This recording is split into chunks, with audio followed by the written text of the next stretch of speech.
দৌলতদিয়া ঘাট থেকে সর্বশেষ পরিস্থিতি জানাতে যুক্ত হচ্ছেন প্রতিনিধি মোহাম্মদ সুজন খন্দকার। সুজন, এর আগে আপনি নিখোঁজ যাত্রীদের সন্ধানে যে চতুর্থ দিনের অভিযান চলছে সে সম্পর্কে জানাচ্ছিলেন, নতুন করে আর কি কি তথ্য রয়েছে জানাবেন। ধন্যবাদ আপনাকে।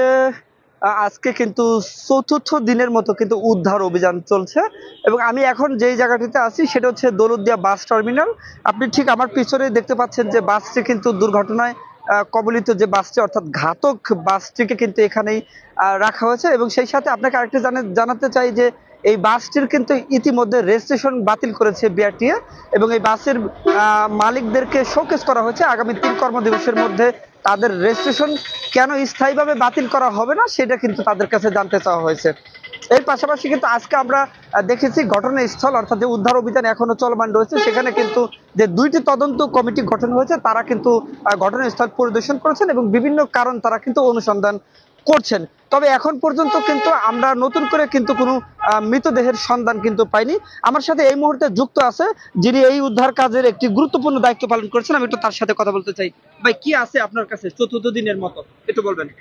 ধন্যবাদ। আমরা চতুর্থ দিনের মতো আমাদের কার্যক্রম ছিল যে পল্টনটা যেটা আছে এই পল্টনটা সরাই তার নিচে কোনো লাশ আছে কিনা এটা দেখার জন্য।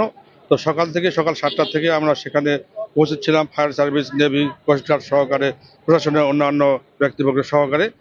তো সেখানে সকালবেলা থেকেই মানে বৈরী আবহাওয়া ছিল এবং পানিতে অনেক ঢেউ ছিল, যার কারণে পল্টন সরানো সম্ভব ছিল না। তারপর সকাল 8টার দিকে কিছুটা কমে আসলে তারপর পল্টন সরানোর কার্যক্রম শুরু হয় এবং 10টা থেকে 10:30টার মধ্যেই আমরা ফায়ার সার্ভিস, নেভি এবং কোস্টগার্ডের ডুবুরি দল সেই ঘটনাস্থল পল্টন সরানোর পর পুঙ্খানুপুঙ্খভাবে আরো ভালোভাবে আমরা রেস্কিউ করে দেখি। এখন কি অবস্থায় আছে? এখানে কোনো মৃতদেহ কোনো কিছু পাওয়া যায় নাই।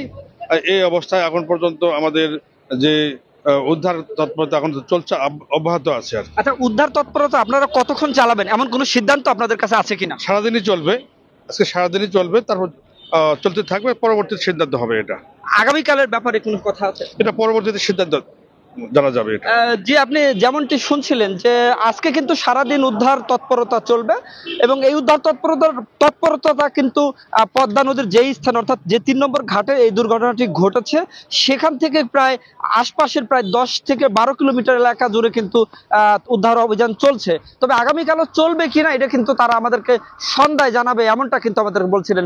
যে এই ছিল আমার কাছে দৌলতদিয়ার এই দুর্ঘটনায় কবলিত বাসটির এখান থেকে সর্বশেষ।